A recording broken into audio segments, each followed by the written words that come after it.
بسم الله الرحمن الرحيم الحمد لله نحمده ونصلي ونسلم على رسوله النبي الكريم وعلى آله وأصحابه أجمعين يا رب لك الحمد كما ينبغي لجلال وجهك وعظيم سلطانك يا رب صل وسلم وبارك على سيدنا ونبينا وحبيبنا محمد كما ينبغي لعظيم عطائك وجودك وكرمك۔ آج کی اس کلپ میں آپ حضرات کی خدمت میں حج بدل کے احکام عرض کیے جائیں گے۔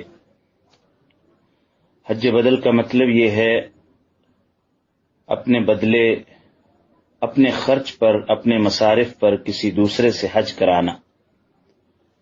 ایک شخص پر حج تو فرض ہے، لیکن وہ کسی بیماری، معذوری یا مجبوری کی وجہ سے خود حج نہیں کر سکتا، تو اس کے لیے یہ گنجائش ہے کہ وہ کسی دوسرے شخص کو اپنا قائم مقام بنا کر حج کے لیے بھیجے اور وہ شخص اس کی جگہ حج کر لے۔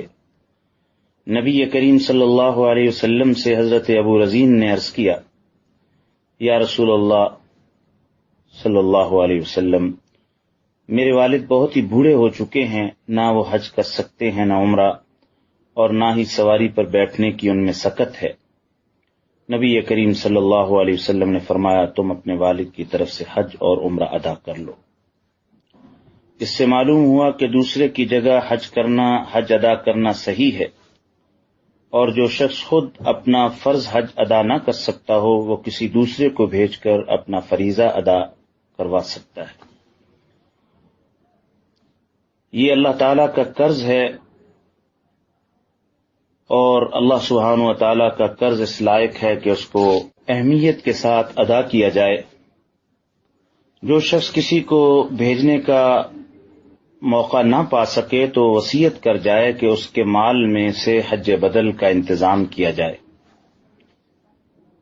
ایک شخص نبی کریم صلی اللہ علیہ وسلم کی خدمت میں حاضر ہوئے اور کہا، اے اللہ کے نبی، میرے والد کا انتقال ہو گیا اور وہ اپنی زندگی میں فریضہ حج ادا نہ کر سکے، تو کیا میں ان کی طرف سے حج کر لوں؟ آپ صلی اللہ علیہ وسلم نے فرمایا، اگر تمہارے والد پر کسی کا قرضہ ہوتا تو تم ادا کرتے؟ اس شخص نے کہا، جی ہاں، ضرور ادا کرتا۔ تو ارشاد فرمایا، اللہ کا قرضہ ادا کرنا تو اور زیادہ ضروری ہے۔ حج بدل کے صحیح ہونے کی شرائط۔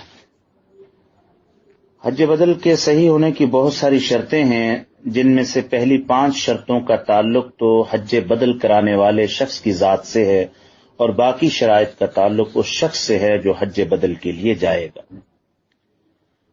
پہلی شرط یہ ہے کہ حج بدل کرانے والے پر شرعاً حج فرض ہو۔ اگر کوئی ایسا شخص حج بدل کرائے جس پر حج فرض نہ ہو، تو اس حج سے حج بدل کا فرض ادا نہ ہوگا۔ مثلا اس حج سے بدل کے بعد وہ شخص اگر خود صاحب استطاعت بن جائے تو اس پہلے کرائے ہوئے حج بدل سے اس کا فرض ادا نہ ہوگا، بلکہ اس کو دوبارہ حج بدل کرانا پڑے گا۔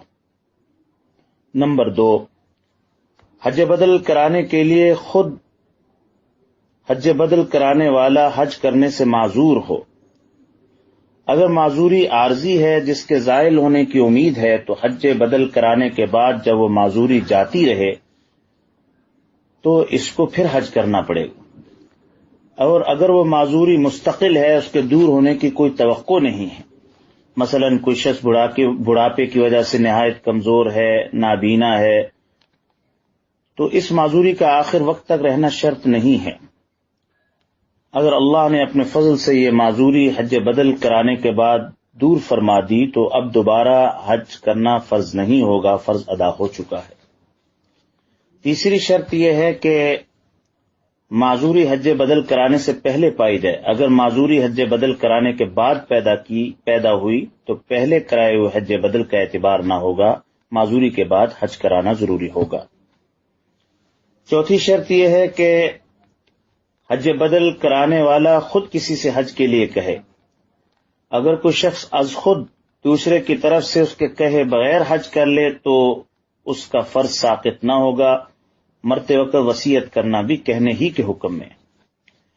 البتہ اگر کسی کا وارث اس کی وصیت کے بغیر اس کی طرف سے حج بدل کر دے یا کسی سے کرا دے تو اللہ تعالیٰ کی رحمت سے امید ہے کہ فرض ادا ہو جائے گا۔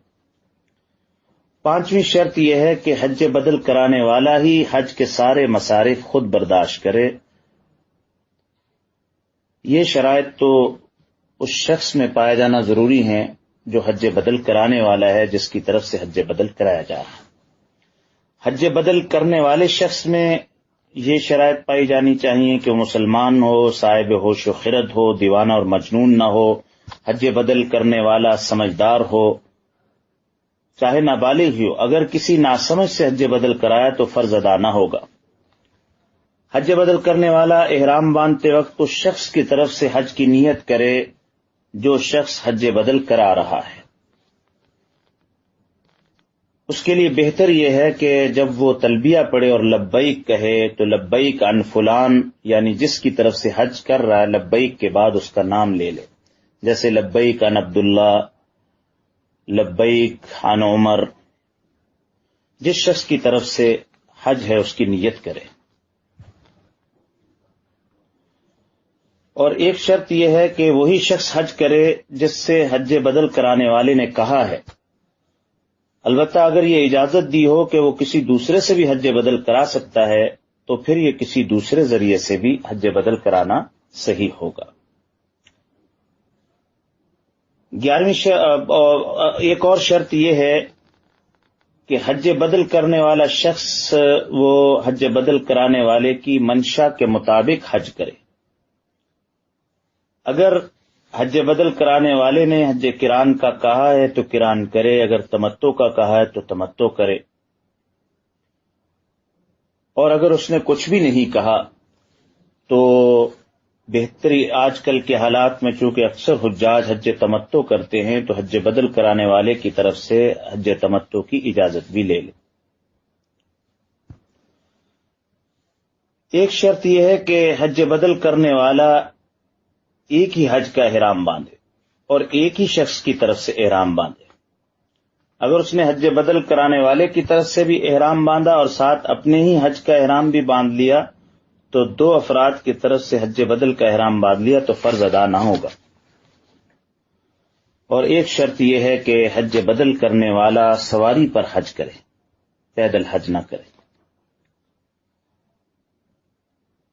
ایک شرط یہ ہے کہ حج بدل کرنے والا اسی مقام سے حج کا سفر کرے جہاں حج بدل کرانے والا رہتا ہے۔ البتہ اگر میت کے تہائی مال سے حج بدل کرایا جا رہا ہو اور وہ رقم اس قدر نہ ہو کہ حج بدل کرانے والے جس شخص کی طرف سے حج کیا جا رہا ہے وہاں سے پورے مصارف اس خرچ میں برداشت نہ کیے جا سکتے ہوں اس رقم میں، تو پھر اس رقم سے جہاں سے بھی حج کیا جا سکتا ہو وہیں سے حج کا سفر اختیار کیا جا سکتا ہے۔ حج بدل کے صحیح ہونے کی ایک شرط یہ بھی ہے کہ حج بدل کرنے والا حج کو فاسد نہ کرے۔ اگر فاسد کر لیا اور فاسد کرنے کے بعد اس کی قضا کرے گا تو اس قضا حج سے حج بدل کرنے والے کا فرض ادا نہ ہوگا اور اس کا حج بدل ادا نہ ہوگا۔ یہ وہ شرائط ہیں جو حج بدل کے حوالے سے حج بدل کرانے والے شخص اور حج بدل کرنے والے میں پایا جانا ضروری ہے۔ یہاں ایک بات کی یہ وضاحت کرنا بھی ضروری ہے کہ آج کل بعض صورتوں میں حج نفل ہوتا ہے، لیکن اس کو بھی دوسرے کی طرف سے حج ہونے کی وجہ سے حج بدل کا نام دے دیا جاتا ہے۔ یاد رہے اگر کسی شخص کا پہلے حج کا فریضہ ادا ہو چکا ہے اور وہ کسی کو اپنے مال سے حج کے لیے بھیجے تو وہ حج بدل نہیں کہلاتا، وہ حج نفل ہے۔ اس کے لیے یہ شرائط نہیں ہے جو ابھی آپ کے سامنے تفصیل سے بیان کی گئی۔ چونکہ حج بدل کی بہت ساری شرائط ہیں، اس میں نیت کے بھی مسائل ہیں، اس میں بہتر یہ ہے کہ حج بدل اس شخص سے کرایا جائے جس نے پہلے سے اپنا حج فرض ادا کیا ہوا ہو۔